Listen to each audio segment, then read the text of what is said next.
Very much. Thank you very much. Thank you.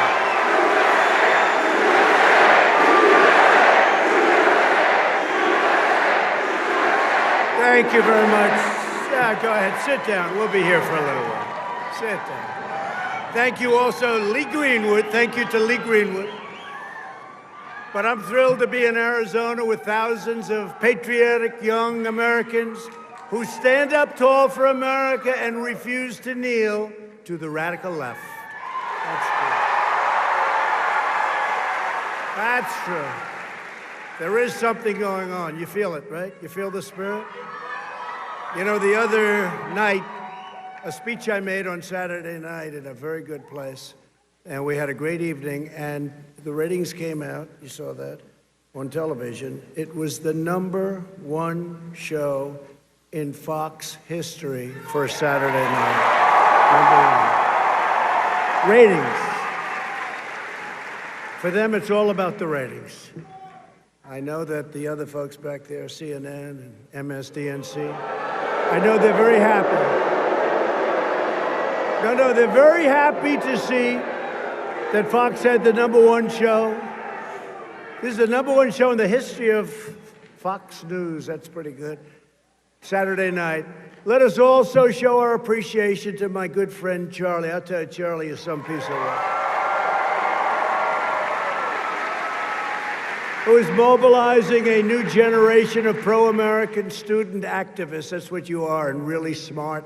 And you'll be up here someday. Somebody in that audience, maybe a few of you, you're going to be up here, right here, who are tough and smart and determined and truly unstoppable. You are.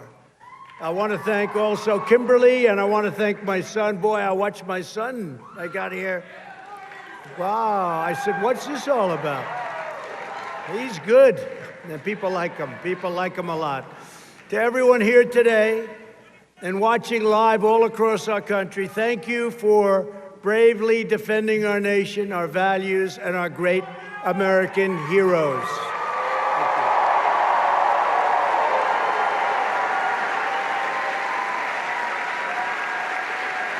You know what's going on because you're on the front lines of a tremendous intellectual struggle for the future of our country. That's really what you're talking about, the future of our country. You see what's happening. It's a disgrace. It's a disgrace. If we weren't here, you could forget it, okay? But we're going to be here, and then you're going to be here, and we're going to keep it going for a long time. November 3rd is a big day. Get out, get the parents, get the friends, get the husband, get the wife, get everybody. Now, the difference is they get everybody, even if they're not registered, if they're not citizens, if they're here illegally, they get everybody. That's one of the little difficulties. And, you know, you go through a whole nation and you see what's going on, and they report 0 illegality. Check out California sometime. Check out the deal that they signed with Judicial Watch. It was, I think Judicial Watch was like 1 million or 1.5 million people. They settled, they agreed that many people either voted illegally, shouldn't have been voting, a lot of things. They settled. And Judicial Watch said, look, we were so high, what difference did it make? What difference did it make? No, they play a very dirty game. You're fighting against an oppressive left-wing ideology that is driven by hate and seeks to purge all dissent. And you understand that. Amazing at that age. You're young people generally, a couple of oldsters out there, friends of mine. The radical left demands absolute conformity from every professor, researcher, reporter, journalist, corporation, entertainer, politician, campus speaker, and private citizen. But we have Charlie, and we have our people, and our people are stronger. Our people are stronger, and our people are smarter, and we are the elite. We are the elite. You know, do you ever notice? They said it 2 weeks ago. I was talking to somebody, says, well, you know, the elite. I said, what are you talking about, the elite? Who's the elite? They're the elite? They're not the elite. You're the elite. You are. You're smarter. You're better looking, you have a better future. You know your way around better, believe it or not. There's only one thing they have. They're more vicious. They are vicious. They are vicious people. Anyone who dissents from their orthodoxy must be punished, canceled, or banished. That includes from television. You see it. But you will not be silenced. And you know, the bottom line, I get interviewed by people, and I'm sitting the other day in the Oval Office, and I didn't like the tone. And I said, you know, it's really nice because I'm here and you're not. I looked at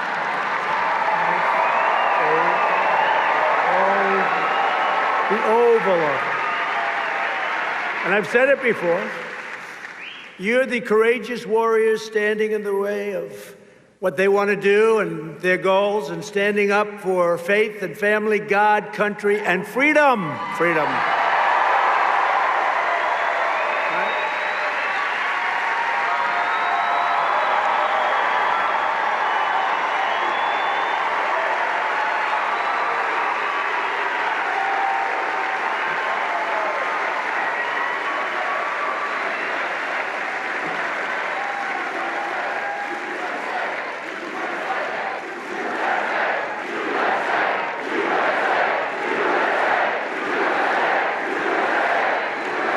Unbelievable spirit. I appreciate it. Thank you very much. But the radical left, they hate our history, they hate our values, and they hate everything we prize as Americans, and we're right. Because our country didn't grow great with them. It grew great with you and your thought process and your ideology. The left-wing mob is trying to demolish our heritage so they can replace it with a new repressive regime that they alone control. They're tearing down statues, desecrating monuments, and purging dissenters. It's not the behavior of a peaceful political movement. It's the behavior of totalitarians and tyrants and people that don't love our country. They don't love our country. The left is not trying to promote justice or equality or lift up the downtrodden. They have one goal, the pursuit of their own political power for whatever reason, but that's their goal. That really seems to be their goal or their sickness. And if you give power to people that demolish monuments and attack churches and seize city streets and set fire to buildings, then nothing is sacred and no one is safe. We stopped them last night. You see that? Andrew Jackson.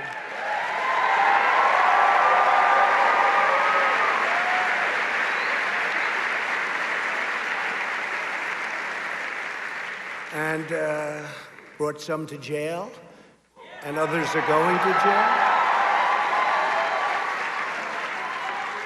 The problem we have is states. They're weak. They're weak.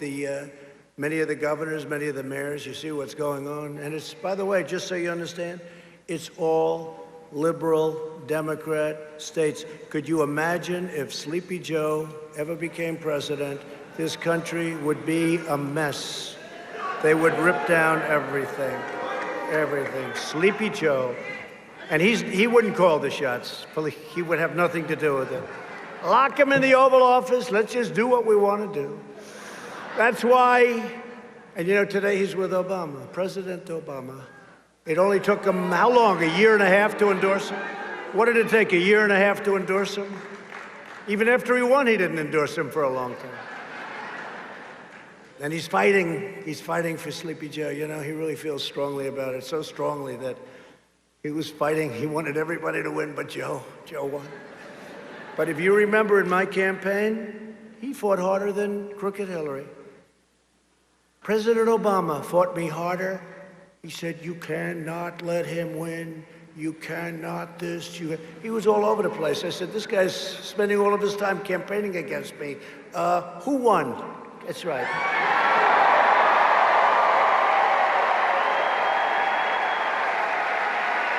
And don't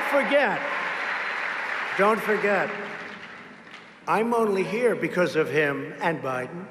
I'm only here because of them, because if they did a good job, we wouldn't have been here.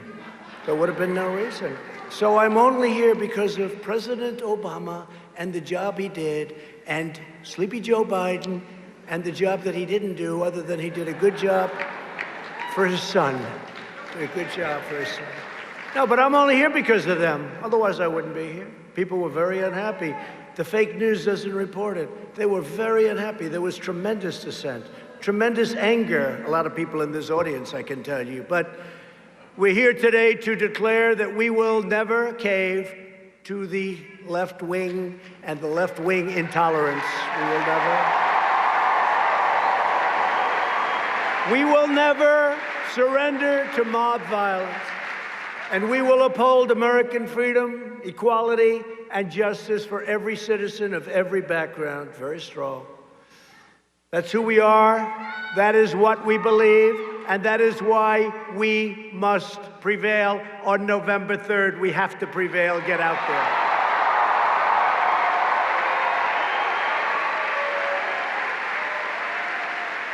So we're honored to be joined by a great gentleman, a great governor of this state. He won by a lot of votes. And I said to him, Governor, how am I doing? He said, you're doing really well. I said, good, because he knows better than anybody. He really has done a tremendous job as governor. Arizona Governor Doug Ducey. Where is Doug?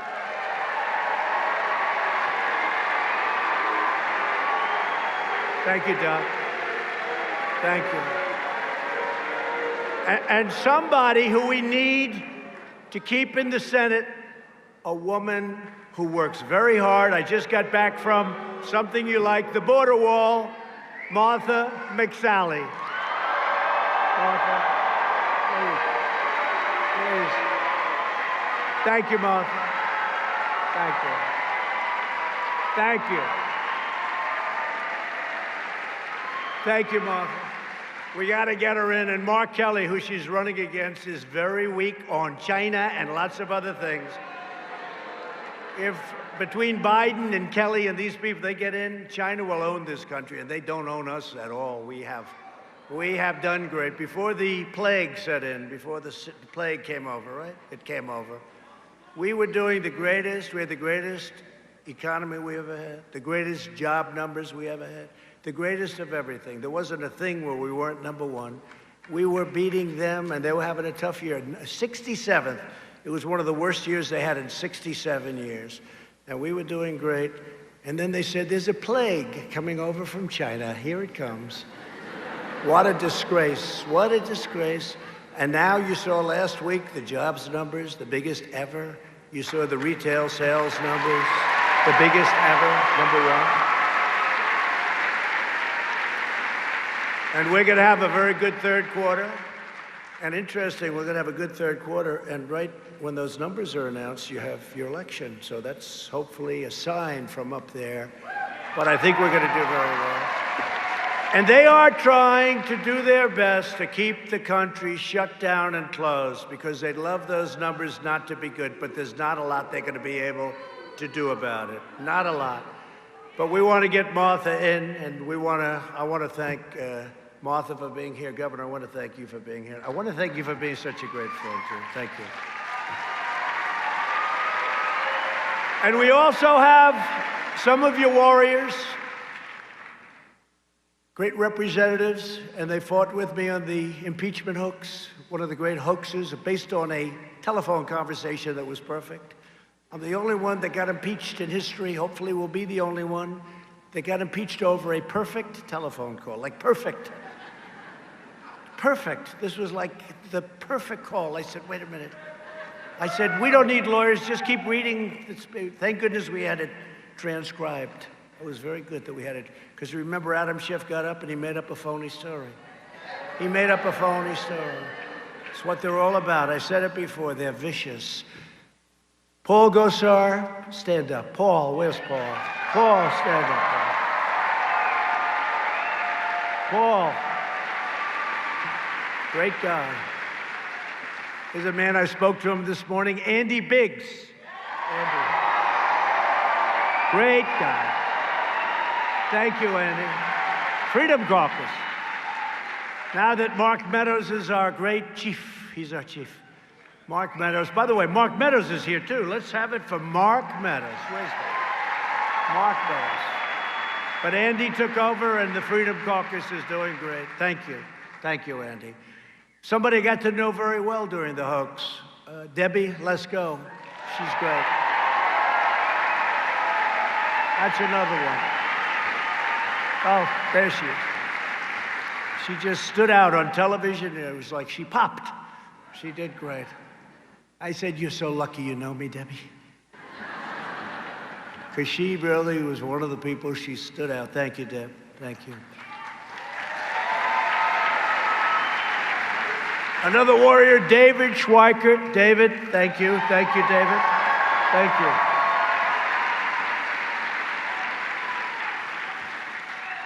And a man who's very understated. He just gets it done behind the scenes, never likes to go on television, never likes talking a lot, but he's a great congressman from one of my favorite states, Florida, Matt Gaetz. Matt Gaetz. Matt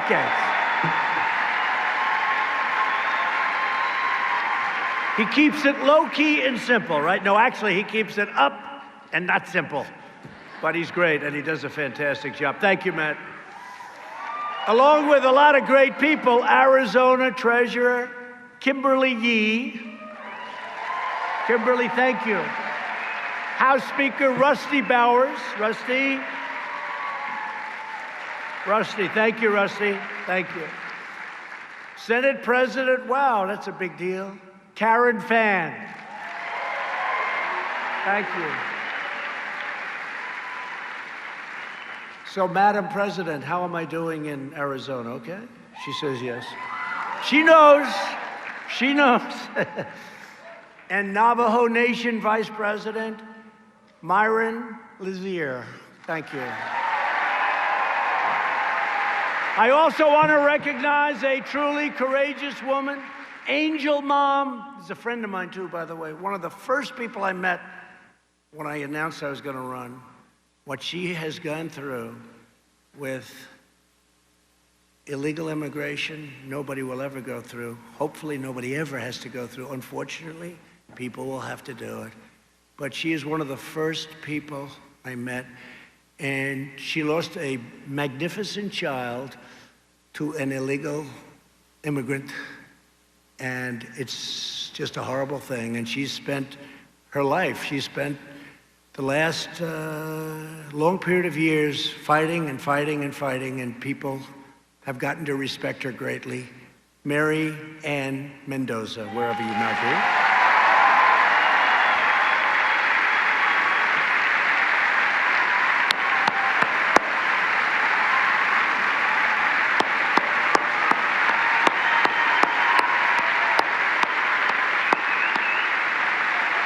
A lot of guts. He's got a lot of guts. And thank you, a very special thank you to Pastor Luke Barnett and the Dream City Church for hosting us. Where is the pastor? Pastor, is that the pastor? Hey, good looking. Where's the pastor? Where? I want to see this guy. Oh, he's good. I'll be here. I'll get here someday. I'll be here some Sunday morning. Thank you. Thank you very much. Great job, Pastor. I hear great things. Thank you very much. We're also joined by a man who became such a superstar overnight. You know, I put him there as a little bit of a filler, to be honest. He did a great job. He was the ambassador to Germany, right? And he was like, you know, I needed somebody to sit and warm out a chair. He wore out the chair. He didn't warm it. He wore it out, right, Matt Gaetz? He wore out the chair. Richard Grinnell. Where's Richard?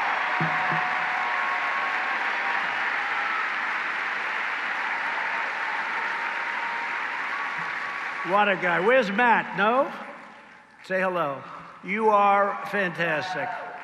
Oh, the picture of him walking into the DOJ with a big satchel. And I realized what good shape he's in. He goes, and he's walking. And and he had lots of gold in those satchels, didn't he, huh? Because I'll tell you, we caught him. Let's see what happens. But we caught him, right? We caught him. And a friend of mine that did a great job as the NASA CFO, and you see, we've totally rebuilt NASA. We're sending rockets up now for the first time in many years. Jeff DeWitt. Jeff DeWitt. Jeff, hi. Thank you, Jeff.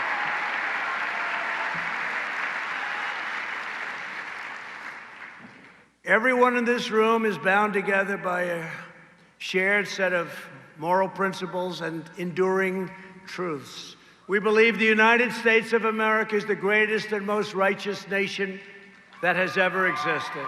We're going to keep it that way. We believe that every citizen has the fundamental right to think, to speak, to live, and pray according to their own conscience. We believe that the beloved heroes of American history should not be torn down by militant mobs, but held up as an example to the world. Now they're after George Washington. I said, what did he do wrong, George Washington? Thomas Jefferson, we stopped them. They were heading toward the Jefferson Memorial. They couldn't care less. I think half of them don't even know who Thomas Jefferson is. How about Ulysses S. Grant? They want the Confederate soldiers, but all of a sudden they go after Grant, but he's the one that defeated the Confederate soldiers. So what's that all about? How about Gandhi? How about Churchill?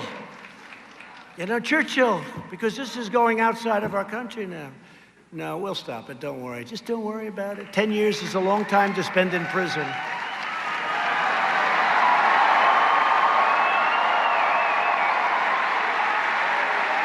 So our heroes are not a source of shame.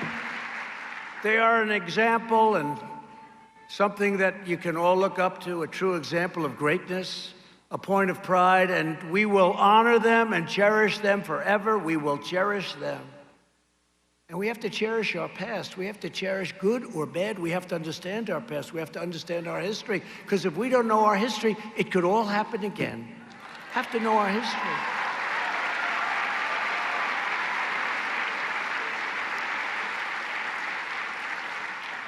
We believe in law and order. We support the men and women of law enforcement, and we stand with the citizens in every city and every community and every part of our country who wish to live in safety, security, dignity, and peace.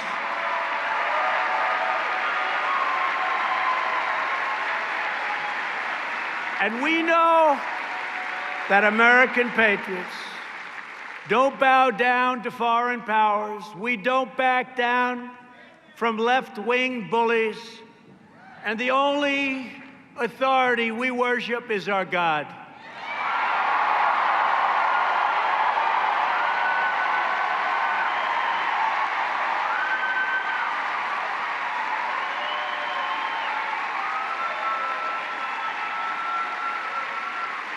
These are the values our country was built upon. These are the values that unite our citizens. And these are the values that powered our civilization to its towering heights, lifting billions from poverty, healing disease, curing illness, and reaching new summits of scientific endeavor, artistic triumph, and human achievement. Guided by these timeless convictions, my administration has been delivering historic gains for the American people.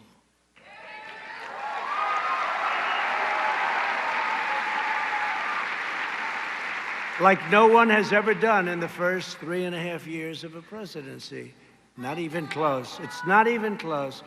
By the end of my first term, we will have close to 300 federal judges appointed and approved. 300. If you get 10, it's a lot. 300. An all-time record. And very importantly, we confirmed 2 great Supreme Court justices.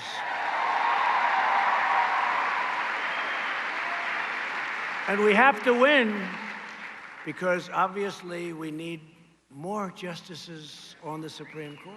People don't realize how important that is. I've always heard it's the most important thing you can do. I always said defense, but that's right there. Supreme Court justices and judges, and we are setting records.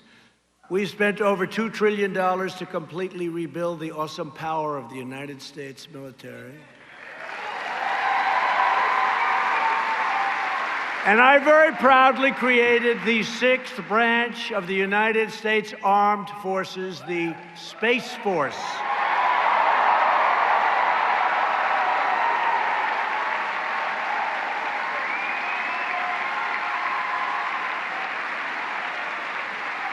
Big deal. That's a big deal. That's a big deal. You think of just that. If you did just that, that's like, oh, that's a good presidency. Think of that. That's one of many, many things. We'll go over a few of them, but many, many things. So the Air Force was the last one. That was 75 years ago. The Air Force, 75 years ago. We just created another branch. We're going to have a general, a nice general. We have right now on the Joint Chiefs of Staff a full deal. And that's a great honor because space is going to be very important. At first they smiled when I came up with the idea. I never talked about it in the campaign. I don't think I ever mentioned it once. It's just an idea that I learned as I was going through military. And really an amazing thing. Space is going to be so important. That'll be one of our most important of all. And it's an honor. We're now doing a hypersonic, I call them super dupers, missile. Goes 17 times faster than the fastest missile right now. 17 times.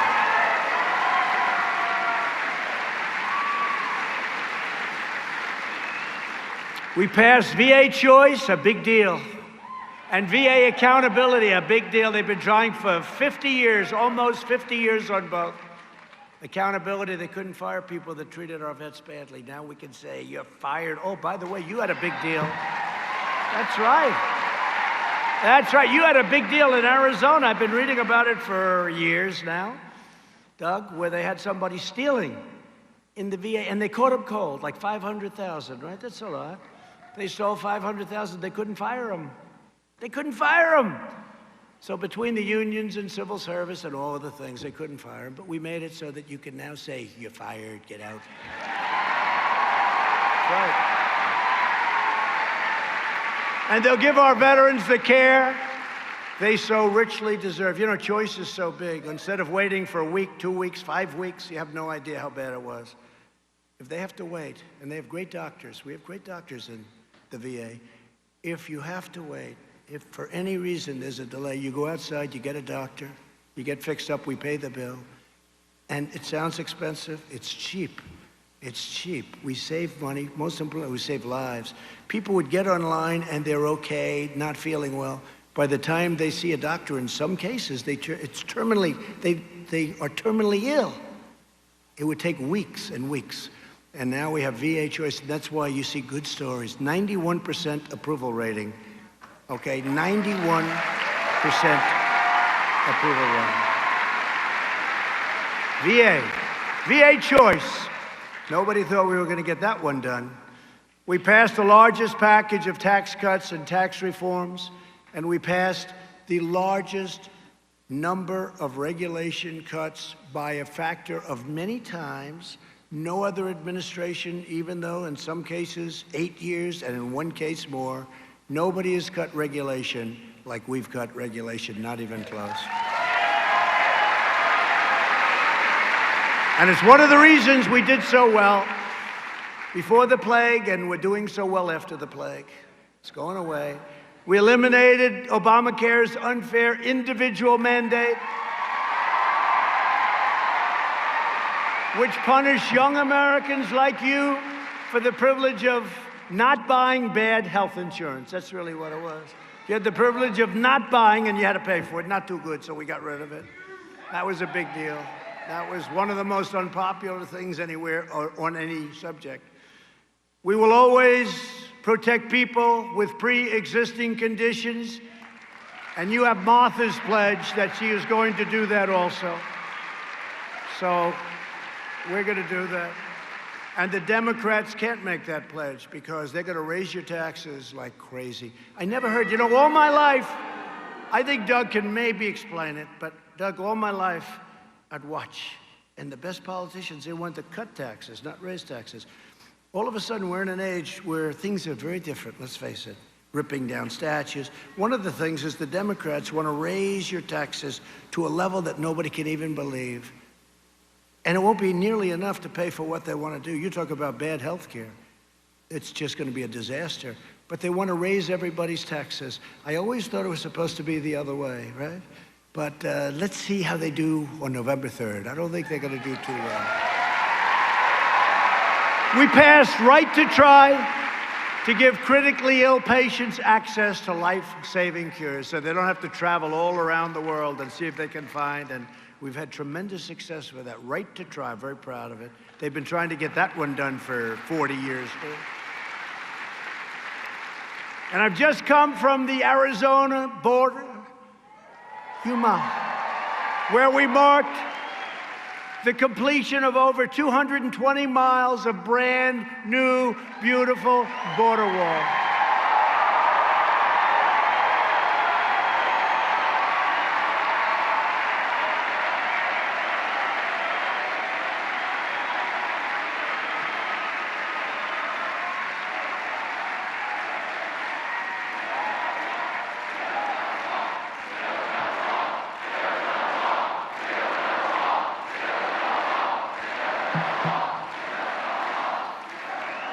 You know, you don't hear about the wall. They don't want to talk about the wall anymore. Do you notice? Never has the Democrat Party fought so hard against something. And do you notice they never talk about the wall? Because in the end, they gave it up. They gave up. We won. We're building it, fully funded. I could build numerous walls with all the money I have, fully funded. But you know why they don't talk about it? Because it's a bad subject. Remember, they used to say it's obsolete. We want drones. Oh, great, the drone's flying around. We're going to watch everyone pour into our country, the drone. Remember, they said the wall's obsolete. And I said today, nobody heard it. I thought it was sort of, I think I said it, but I'm sure people have said it over the years. You know, you're in an industry, in many cases, you have a computer. In about 2 weeks, it's old. It's obsolete, right? In technology, I said to some of the people, I meet them all, I say, the problem with your business, it gets obsolete quick. Two things that will never be obsolete. A wheel and a wall, right? A wheel and a wall. Never. And they'd say, that wall is obsolete. With modern technology, no, modern technology is like, let's watch everybody pour in. Now, we have a wall, so we've built 220 miles. We're going to have, and it's every single element. I met with Border Patrol, who are fantastic, by the way. Every single element they wanted. You have to see through, which makes sense. You have to do all of the different, we have cameras on it, we have sensors on it. It is just 30 feet high. It's very hard. Very hard. We have anti-climb provision on the top. We have the whole deal, and it's very powerful. And by the way, where that wall is, nobody's getting through. Nobody gets through.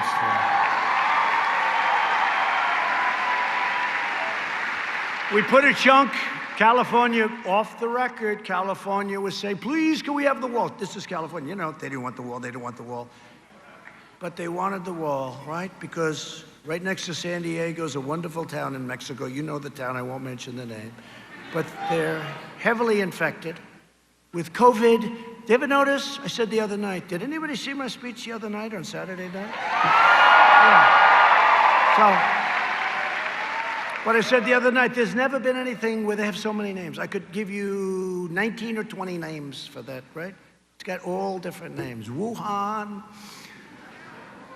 Wuhan was catching on. Coronavirus, right?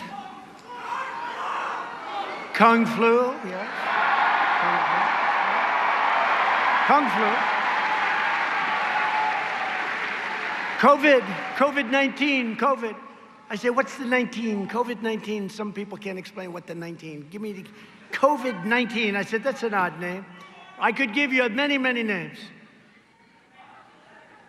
Some people call it the Chinese flu, the China flu, right? They call it the China as opposed to the China. I've never seen anything like it, but here's the story. We are going to be stronger than ever before, and it's going to be soon. And I think you'll remember, you know, now Biden's going around like he's a tough guy. You know, he doesn't know where the hell he is. Where are you, Joe? Joe, where are you, Joe? Tell me where you are, Joe. But he's going around, I stood up for China. No, his son walked out with $1.5 billion to manage. And what he did, where's Hunter? Remember I said, where's Hunter? They came out with this T-shirt and some guy made a fortune. Where's Hunter? By the way, where is Hunter? Man, he did well as vice president. Could you imagine how Hunter's going to do if this guy ever won? And the father could honestly say, I have no idea what's going on. You know, he could raise his hand. Is that Kayleigh? Where's Kayleigh? Where is Kayleigh? Where is Kayleigh? Where is Kayleigh? What a job she's done, our press secretary. Where is she? Where is she?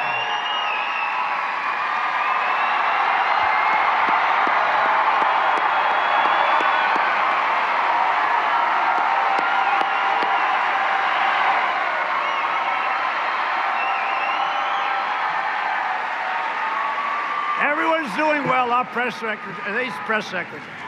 I mean, Sarah's going to be the governor of Arkansas pretty soon, I hope.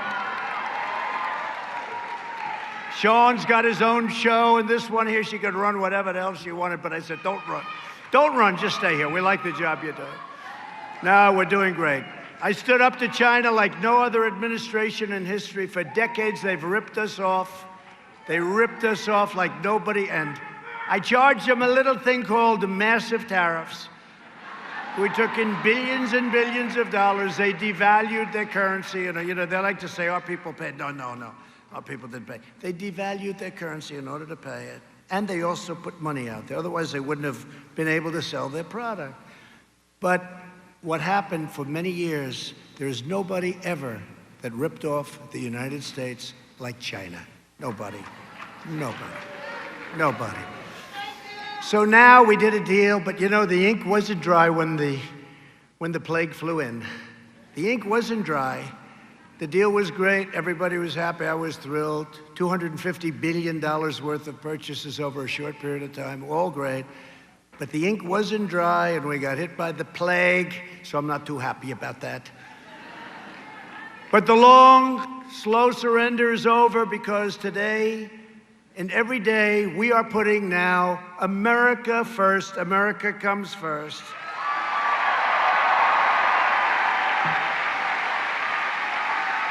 We sparked a revolution in domestic energy production, and the United States is now the #1 producer of oil and natural gas anywhere on planet Earth. America, as of a couple of years ago, is no longer energy dependent. We are now energy dominant. And because our energy use went down so much during this pandemic, it was a very, very bad period of time, because we have 10 million jobs, energy jobs, and now we have the oil price up where it should be, and yet people are paying very little for gasoline. That's like the perfect thing, right? That's the perfect thing to do. And I signed groundbreaking criminal justice reform, which nobody was able to get done. Very important. Very important. Very important. I secured record and permanent funding for historically black colleges and universities. Nobody knows that. And we created opportunity zones along with Tim Scott. And since then, countless jobs and $100 billion of new investment have poured into 9,000 of our most distressed neighborhoods in the country. 9,000 opportunity zones. So think of it. I did criminal justice reform. We did a lot of work on prison reform. We did opportunity zones. Think of this. Think of all we've done.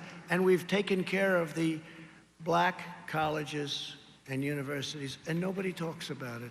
But I have to talk about it. And you know what? Our black communities know it, and I think you're going to see something really great happen because they understand it. They really understand it. And I'll tell you what, whether it's any community you talk about, but if you take a look at those numbers from pre-virus, but you take a look at them in a year from now, you watch. And your 401s right now, your 401ks, I don't think you want to have somebody else playing with them because you're just about at a record high, and you put the wrong person in, they will be obliterated. They will be obliterated. So we're fighting for school choice because we know that access to education is a civil right. It's a civil right. School choice.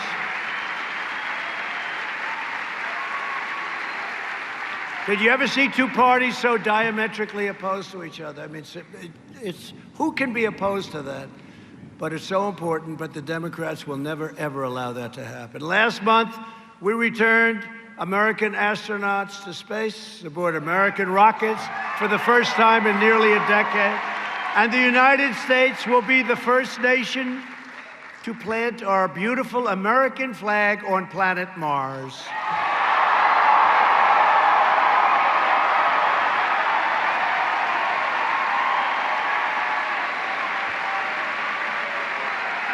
And we destroyed 100% of the ISIS territorial caliphate.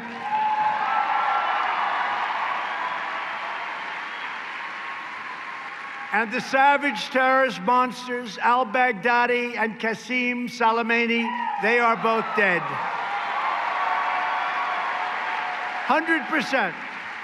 100% of the ISIS caliphate, and when I took over, that caliphate was going like this. It was a mess, but we destroyed it. No administration has accomplished more in just 3.5 years. It is. I mean, I could go after, these are just a few points. I could talk for an hour and a half just reading the points off. You know that. Yet, as you know, in recent months, America has faced down that unseen enemy, the virus from the distant land that spread across the globe and invaded our shores, but invaded the shores of, think of it, 188 nations. I have a friend, he's a very smart guy, said, I didn't know there were that many nations. I said, actually go over 200, but 188 nations that we know of. I love you too. Thank you, darling.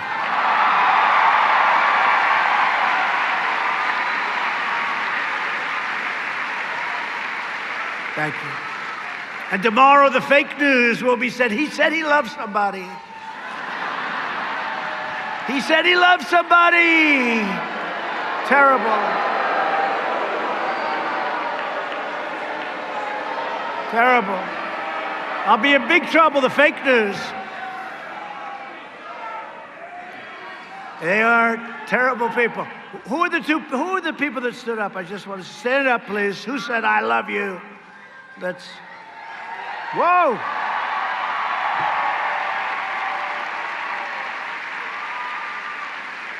Sit down fast, please. Don't let them see you. That's a lot of press back there. Look at that. That's the problem. They cover all these speeches. You know, I never have a speech, Doug. I never have a speech where it's not like live television. You know, sometimes you'll have one where you can actually speak and you don't have to worry about like one little slip. One tiny little slip, one word.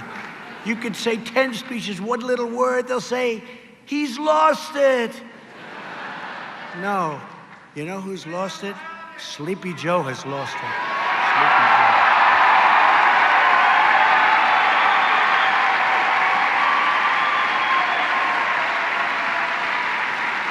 Joe. In response, we took swift and early action to ban travel from China very, very early. Remember Nancy Pelosi and that crazy group? Nancy Pelosi. She wanted to dance in the streets of Chinatown in San Francisco long after I banned China from coming here. We saved tens of thousands of lives with that early decision. And then we made an early decision on Europe. Yet liberal lawmakers and Democrat politicians condemned this policy.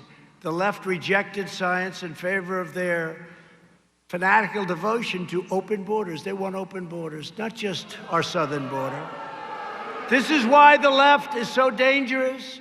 They always put their ideology before your safety. It's crazy what's going on. Defund and abolish the police. How's that, a good idea?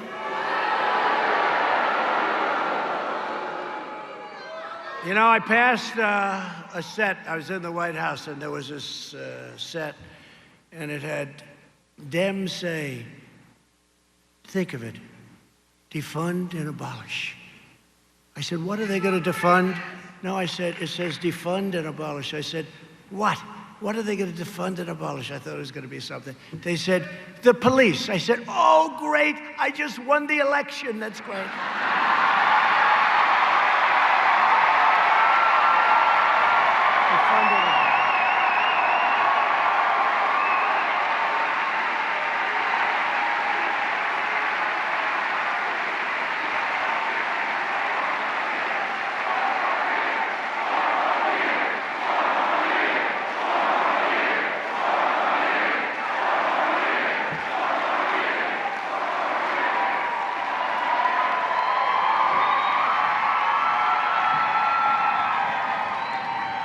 So in addition to issuing a series of aggressive travel bans, my administration launched the greatest national mobilization since World War II.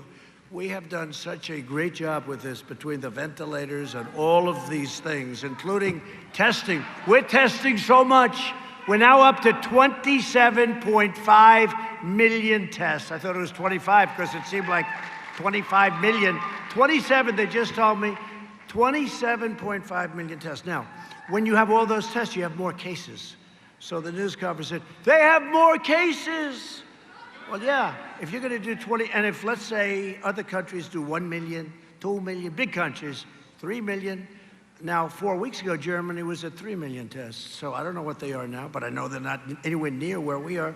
So then they'll say, we have more cases. Now, look, we want to do testing. We want to do everything. But they use it to make us look bad. But because of it, our mortality rate is so low. It's so great what's happened. So we want to test. So we do all these tests, and we find pockets, and we find people, and we find cases, and they say, the cases have jumped, instead of saying, what a job we're doing with testing. But we did the job with testing, and we did ventilators, and we came up with tests that we have so many different types of tests. We have the 5-minute test, the 10-minute test. We have tests, you send them to a public lab, a private lab. We have tests. It's a lot of tests. And other countries that have done very well with testing, they call us, they say, there's nobody that's been able to do the job that you've done. Now, the only ones I can't get to say that are the fake news media people. They can't say it.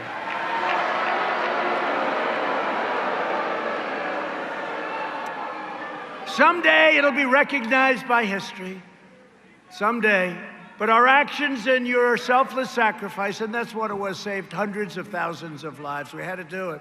And we did the right thing. And I'll tell you what, we did the right thing. Now we opened. We got to get it open because, you know, I said, we got to get it open. People need it. You know, people get sick from the other also. It's not just from the virus. They get sick from all of the other things that happen. You know what I mean?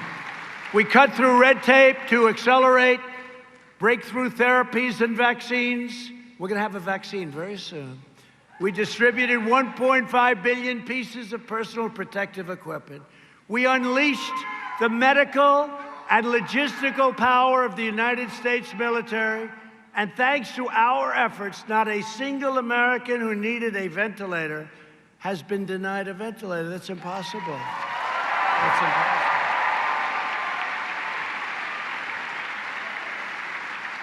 Remember when the New York governor, Governor Cuomo, said he needs 40,000 ventilators? Our people said, no, you need 4,000, maybe 5,000. Anyway, we got him what we thought was right. They never needed all of them. In fact, they gave some to other people, but he didn't need 40,000 as opposed to 4,000 or 5,000. And it worked out great.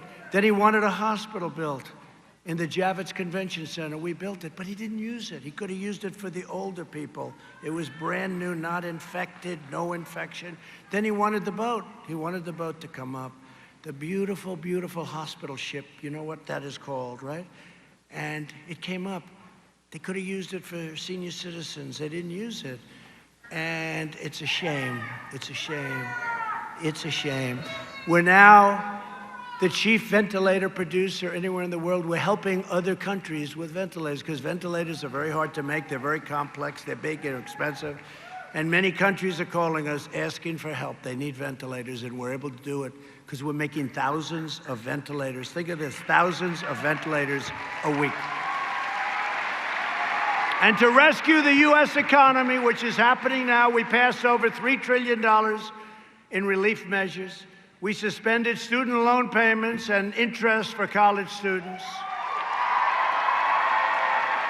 And to protect jobs for young Americans just like you, we took historic action to block the entry of foreign workers into our nation.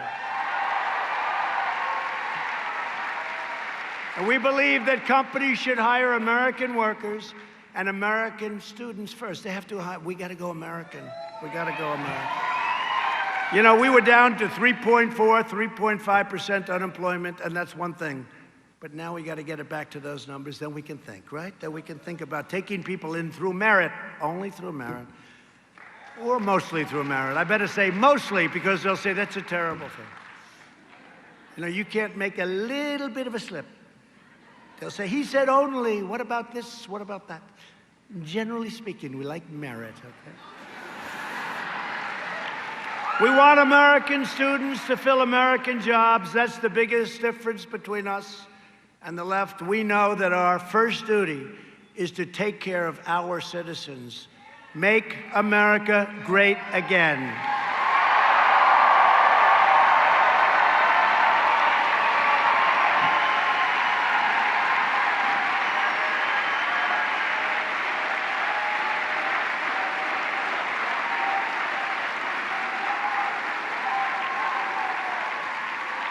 So before the plague came in, we had the best of everything.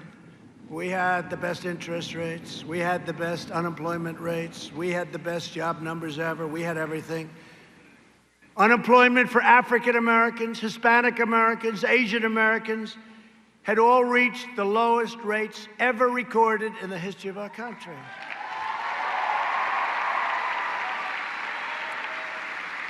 It's amazing how many categories. Young people without a high school diploma, young people without a college diploma. We were number one on every list you can think of.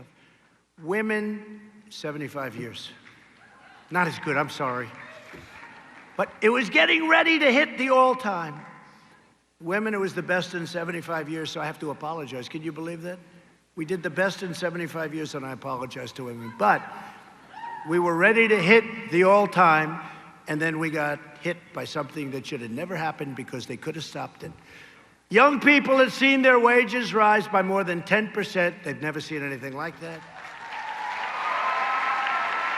We built the strongest and most prosperous economy in the history of the world, and we will do it again very, very quickly. It's happening already. We've just added 2.5 million jobs last month. Think of that. That's the largest increase in the history of our country. 2.5 million jobs in 1 month. And just to add the topping, as I mentioned, the 18% in retail sales, the surge, was the biggest jump ever recorded in the history of our country. The stock market in the last 50 days is the best stock market in history, and it went up today again, by the way. Think of that. Think of that. Go back a week, 50 days, the strongest 50 days in stock market history. This is during, hopefully, the end of the pandemic. But as we fight to restore, renew, and rebuild our country, the hard left is trying to divide, denigrate, and destroy our country. The American people have watched in horror as left-wing extremists have looted businesses, violently assaulted innocent civilians, and brutally injured hundreds and hundreds of police officers, our great police officers. They even vandalized, that's right, the Lincoln Memorial, the Lincoln Memorial. The radical left thinks the future belongs to them. No, the future belongs to you. It belongs to people that love our country. So we're not going to take moral lectures from the same left-wing ideologues who oppose school choice, who support deadly sanctuary cities, who want to defund our police, defund and abolish our police. Think of it, defund and abolish is now their theme. And who preside over the violence and mayhem of the 20 most dangerous cities in America, 20 for 20, 20 most dangerous, run by Democrats, and it'll happen to our country if a guy like Joe Biden gets in, because Joe Biden has no control over what's happening. They won't even be talking to him. The murder rate in Detroit and Baltimore is higher than that of El Salvador, Guatemala, or Afghanistan. But the left launches no protests over these travesties. They're travesties because it doesn't serve their radical agenda. Think of that. Tougher than Afghanistan. All run by Democrats. While their movement is based on hate, ours is based on love, love of our family, love of our nation, and love of our fellow citizens.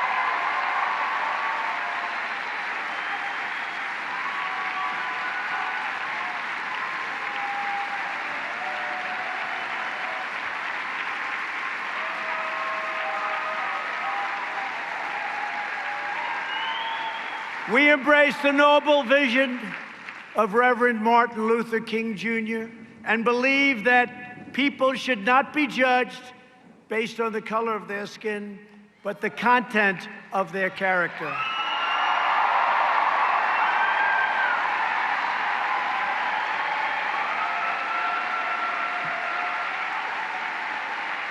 This is a choice of two futures. The left's vision of disunity and discord, or our vision of equal opportunity and equal justice.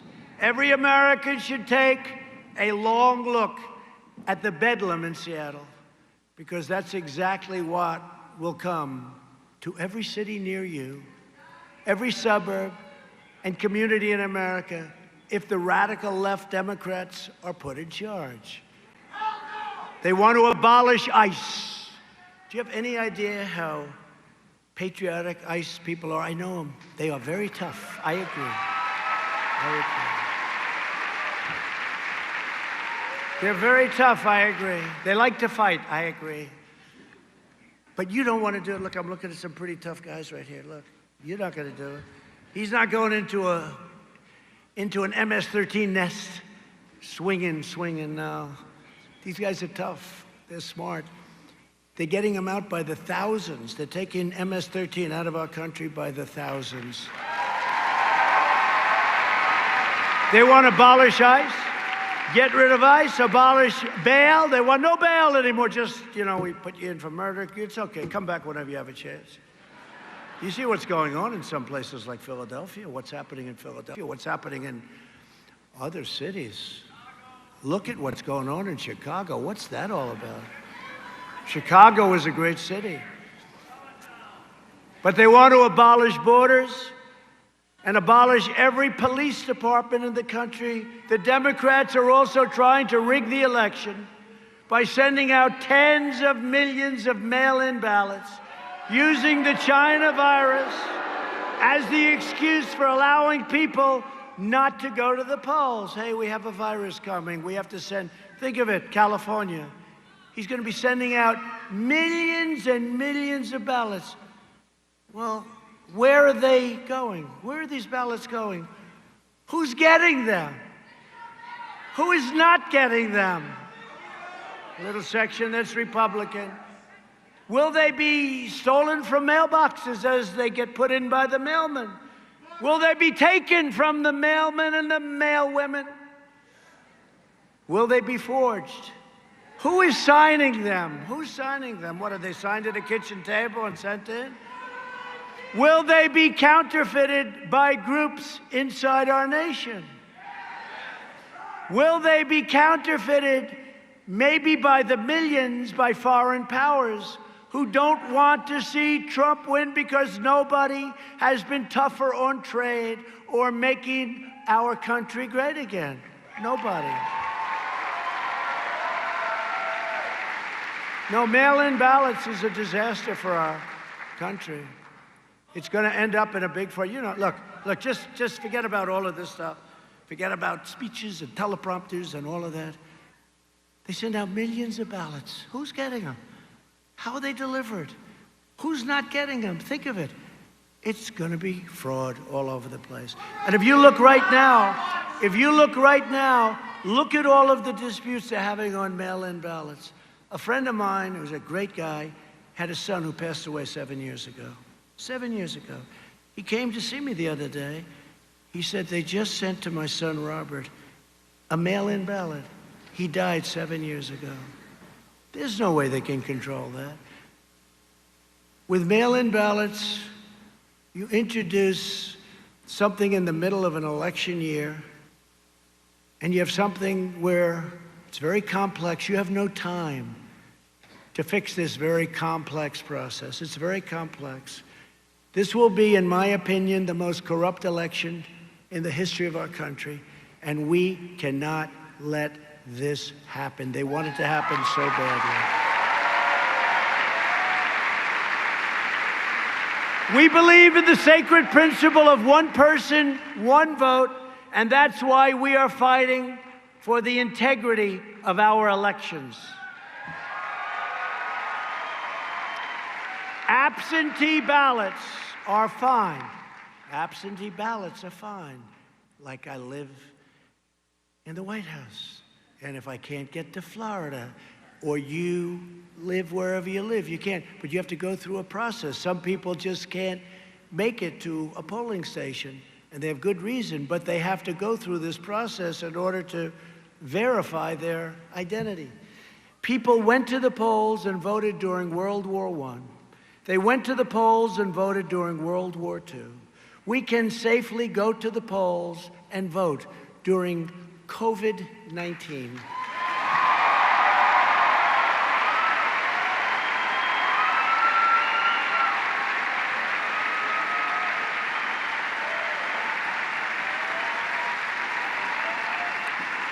And there is tremendous evidence of fraud whenever you have mail-in ballots.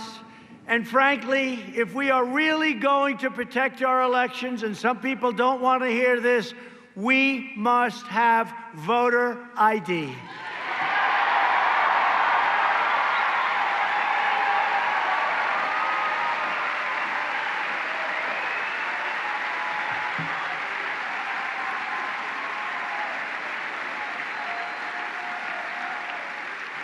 So as long as I'm president, America will be a land of fair laws, swift justice, and safe communities. And that's why when rioting and looting broke out in our nation's capital, I quickly deployed. I came in, I deployed the National Guard very quickly. Mark Meadows was there. We had a lot of our people there. We stopped the violence.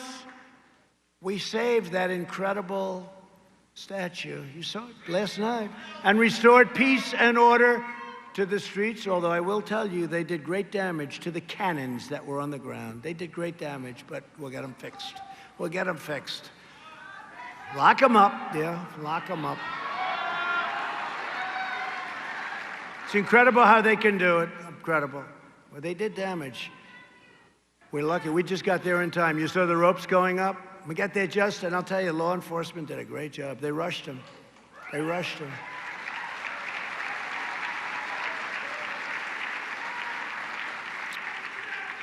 And these people fought back, and the law enforcement was much tougher, much sharper, much better. They really had no trouble handling them. It was like handling a baby for them. It was just like a baby. A lot of spoiled people in that group, you know, a lot of spoiled rich people saying, "What are you doing here?" I've also made clear that any rioters damaging federal property and defacing our monuments will face severe and lengthy criminal penalties, 10 years.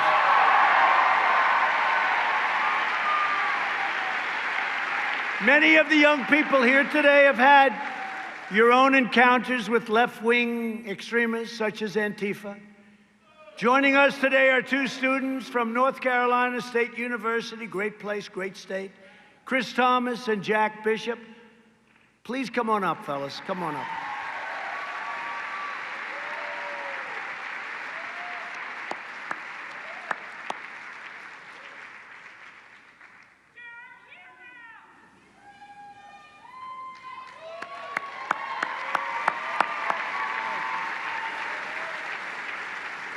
How are you guys, Phoenix?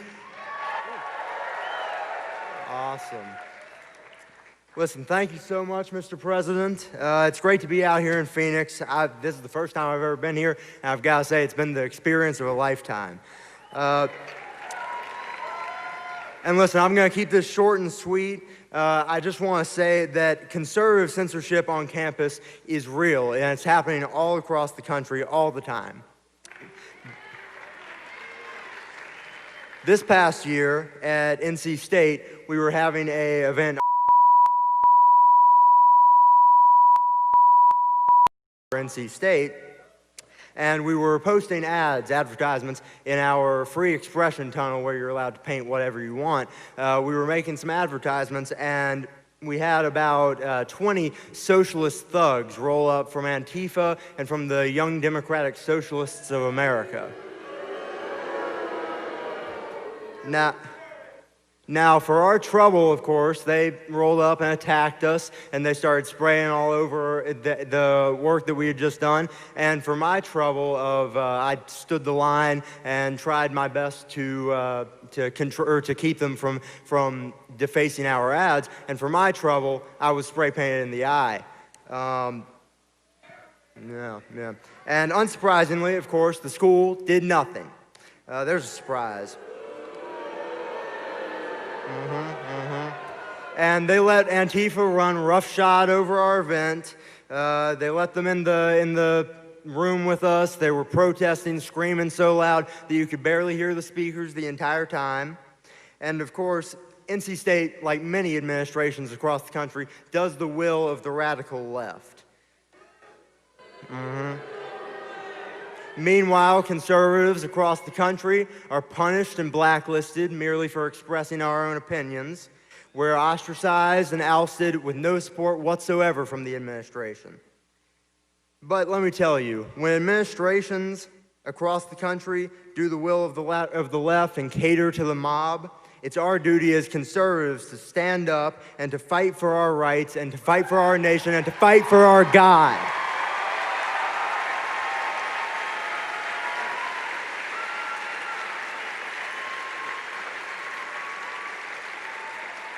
And you know, Mr. President, my dad, Congressman Dan Bishop, he likes to say that you like to say that he's not a choker.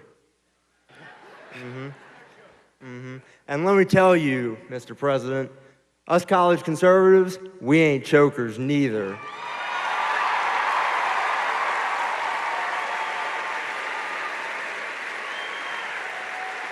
We're gonna win this election. We're going to take back the House, we're going to keep the Senate, and we're going to get 4 more years of the best presidency of my lifetime, the presidency of Donald J. Trump. Thank you, God bless you, and God bless the United States of America.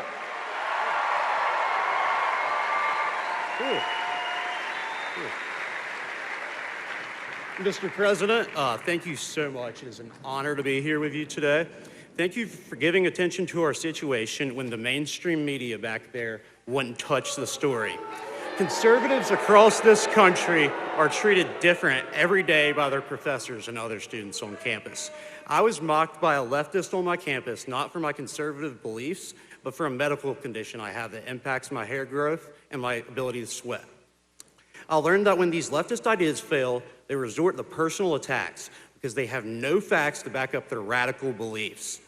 Imagine how much of a fit the mainstream media would have thrown if 15 to 20 kids in MAGA hats had come up and spray painted a kid in the eye and made someone else for a medical condition they have.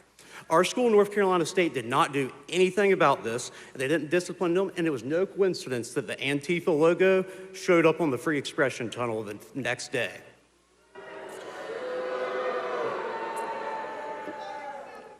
We are blessed to have a president like you that is devoted to protecting free speech on college campuses. And thank you, President Trump and Students for Trump. Let's keep America great.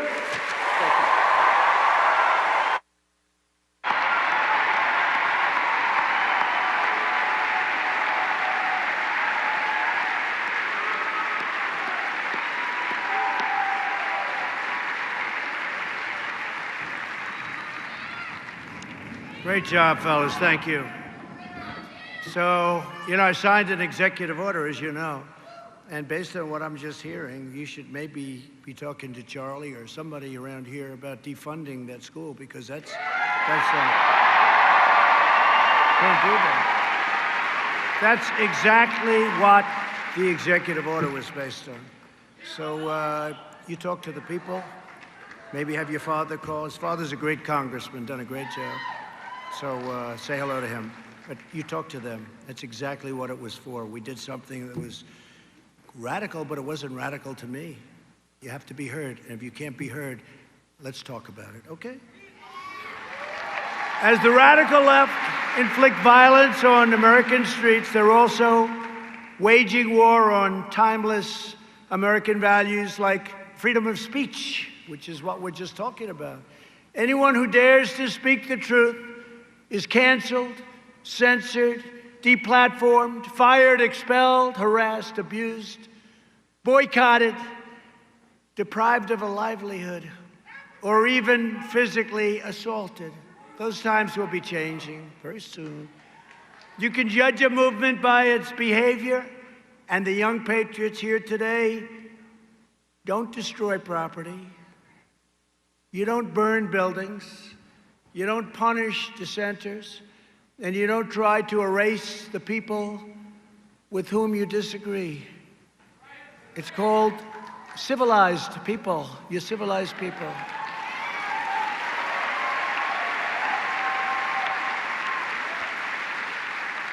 And yet, remember I said this, you're civilized, but you're much tougher than the other side. You're much tougher, much tougher. You conduct yourselves with honor, integrity, and dignity because you know the truth, the facts, and the history all on your side. We're joined today by Reagan Escoda, a student at Northwestern State University of Louisiana. Reagan became a target of liberal cancel culture when she dared to stand up for her Christian values instead of bowing to political correctness. Reagan, please come up and say a few words, please.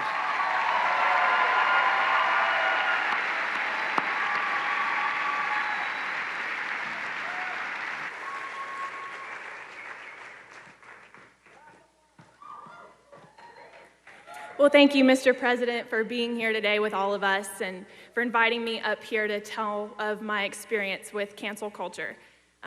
My name is Reagan Escudé. I graduated from Northwestern State University of Louisiana in 2019, and I started my first job at a small private insurance company in Louisiana. A few weeks ago, amidst all this chaos that we're seeing with the Black Lives Matter movement, I made a video on my Instagram, and I talked about how disappointed I am in the church's reaction to the Black Lives Matter movement. I've seen pastors call for white congregants to kneel and to apologize for the skin that God gave them. I addressed these evangelical pastors and leaders and reminded them that racism is a problem in the heart. It is a sin problem that cannot be resolved by any law, protest, or march.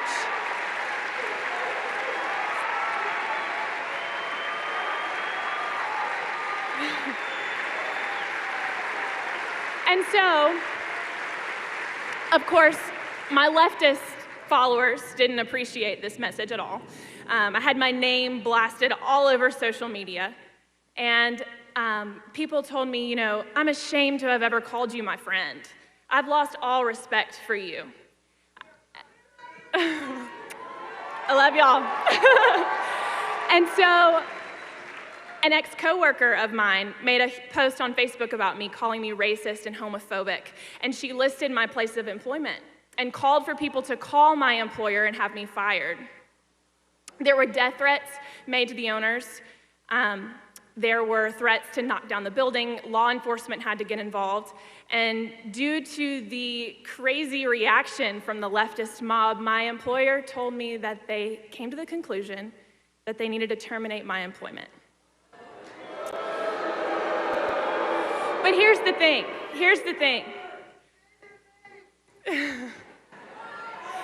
Losing my job is a small price to pay when God's name is being glorified. And He will always make His name known.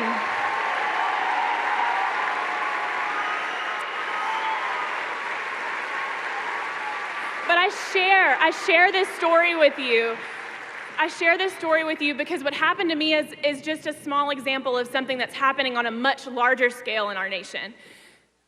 Aunt Jemima was canceled. And if you didn't know, Nancy Green, the original first Aunt Jemima, she was a picture of the American dream. She was a freed slave who went on to be the face of the pancake syrup that we love and have in our pantries today. She fought for equality, and now the leftist mob is trying to erase her legacy. And might I mention how privileged we are as a nation if our biggest concern is a bottle of pancake syrup?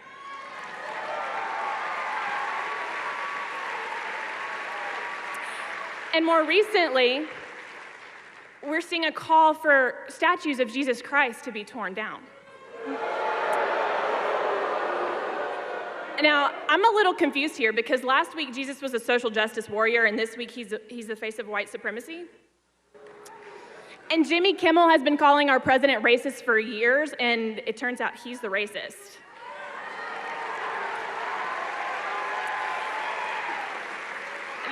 There's governors that are getting away with wearing blackface. That's just sliding under the radar. So I want to encourage you all to stand firm in your beliefs. We need truth. We need hard, cold facts and truth now more than we ever have before. And we are so blessed to have a president who stands on the front lines, walks through the fire every day to fight for our God-given American freedoms.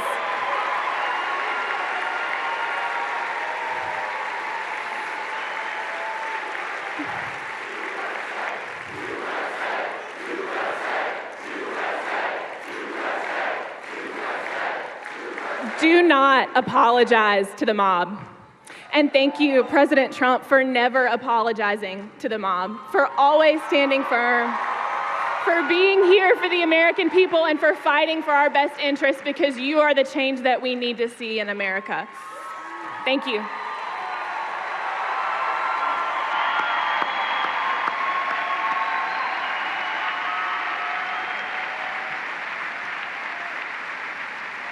Thank you, Reagan. That was beautiful. You know, as your story reminds us, Reagan, true courage is defying the left's orthodoxy, not submitting to. We don't submit.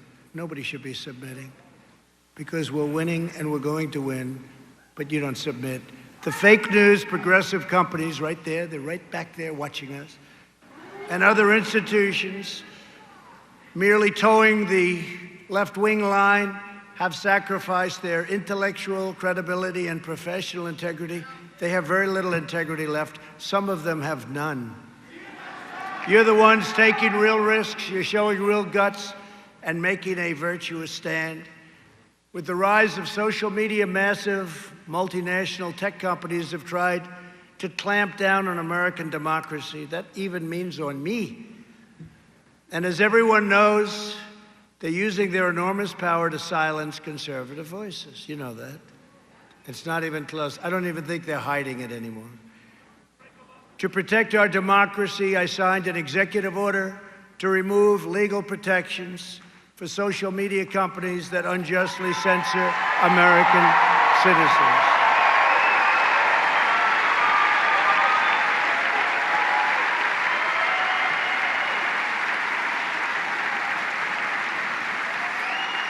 The radical left is also working to eliminate free speech on our college campuses.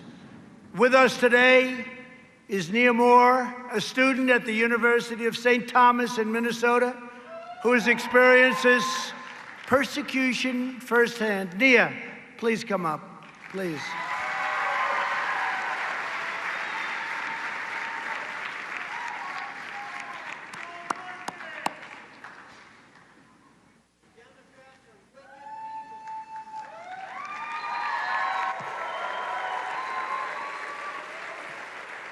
First, I just want to say thank you to Mr. President for having me on stage today. So, if you didn't know much about Minnesota about a month ago, I'm sure you've seen us in the headlines over the past few weeks. The DFL is successfully moving our state farther to the left more and more each day. Now, that isn't because people aren't conservative in Minnesota. It's because they're hell-bent on demonizing us at every turn. I began my career working in politics with Turning Point USA.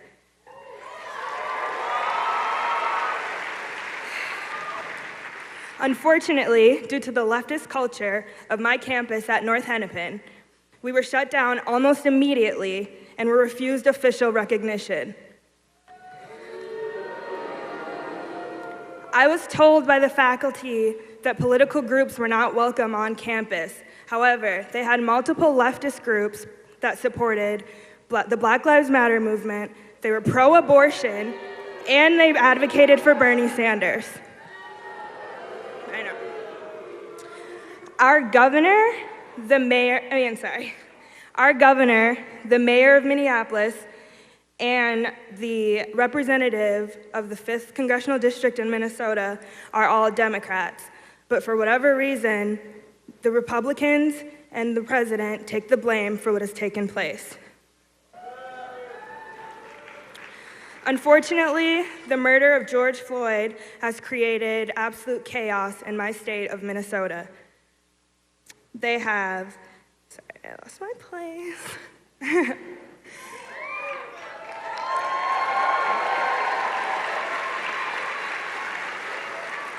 Ever since the murder of George Floyd, I have not seen as much division, deceit, and destruction in my life. Black Lives Matter only makes a scene during election years. How convenient that they made the biggest scene of all during the year of the most important election of our time.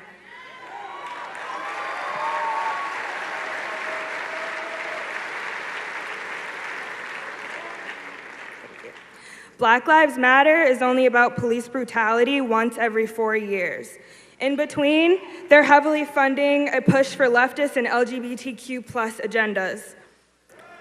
The Black community's culture is naturally very conservative, so they mask their hidden agendas and play on the community's biggest fear.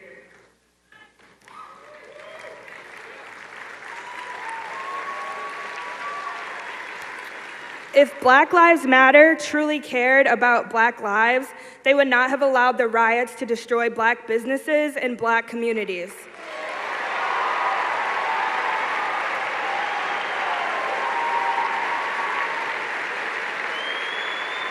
If they cared about Black lives, they would defund Planned Parenthood.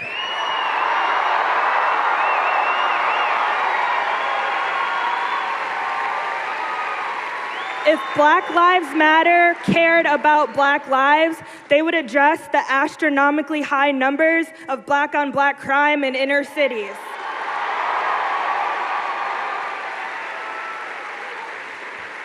They try to paint us as the bad guys for not supporting the organization, but it's not the saying, Black Lives Matter. I think there's very few conservatives that believe Black lives don't matter.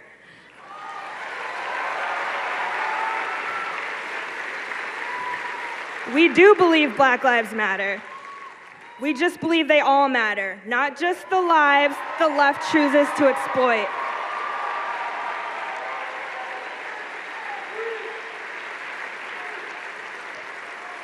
I am the field director for Ilhan Omar's challenger, Lacey Johnson. He is the first Republican in Minnesota to have Black Lives Matter activists and lifelong Democrats want to hear what he has to say. Because of that, they've tried to silence us at every turn. People are fed up and they're getting nervous.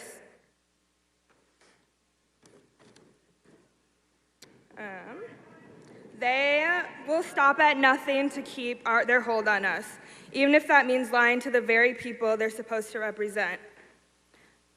Mr. President, I just want to say thank you for being a great example of a big tent Republican. The president has never needed the black vote to win, but he has still done incredible work with prison reform, lowering black unemployment, funding HBCUs, and stimulating the black community with opportunity zones. All without pandering. Once upon a time, the president asked the black community what we had to lose. We didn't have anything, but now we do. Thank you, Mr. President. Thank you. Thank you, Nia. Well, Nia, I want to just tell you, first of all, thank you very much. And so heartfelt, I could see that. And I also issued a historical executive order defending free speech, and all of this is on college campuses. And I will tell you that it's something that's being used by people like Charlie and used very well, and it's opening up a whole new voice. And it's my honor to have done it. Under my order, any college that refuses to let you speak stands to lose billions of dollars in terms of the overall system.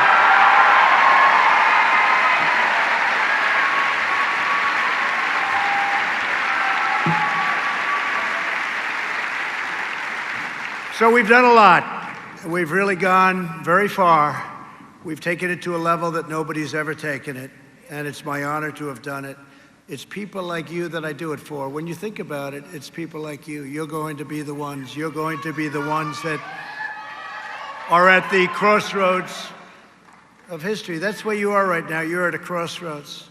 Everything our forefathers built, everything generations past, they shed their blood to defend, the very survival of our freedoms, our rights, and our republic, they're all at stake. This is a very big time in our country.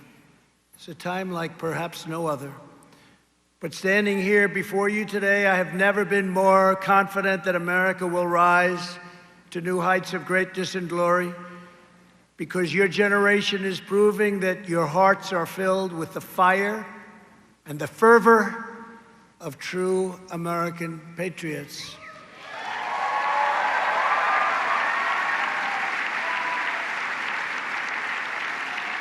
The great spirit of righteous defiance stirs deep within you. I see that. It's the same spirit that drove America's founders and frontiersmen, people that built our nation, people that succeeded, people that worked hard, people that failed. People that failed. Some people failed and then they made it bigger than anyone would have ever believed possible. To defend all of your liberties, to secure your independence and establish this noble fortress of freedom. It's the same spirit that compels each of you to stand strong against the dull, mindless, soul-crushing conformity mandated by far-left pundits, professors, and liberal politicians. They're taking our country in the wrong direction. And it's the same fierce an untamed American spirit that will lead the young, patriotic Americans of this generation to serve our country, and you will serve it well. You will serve it so well. Together, we will restore our economy quickly. We will rebuild our nation.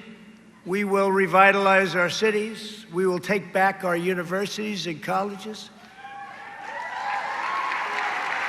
And we will preserve the America we love for you and for your children. We will defend our values, our voices, our faith, our heritage, our borders, our rights, and our God-given freedoms. Calling on the boldness and bravery of your generation, we will unite citizens of every race and color, religion and creed as one people, one family, and one extraordinary nation under God.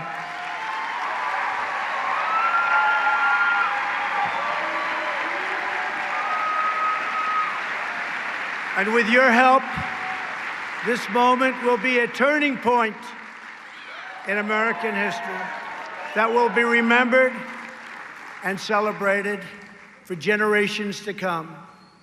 For our young people, for our economy, for our communities, and for our beloved country, the best is yet to come.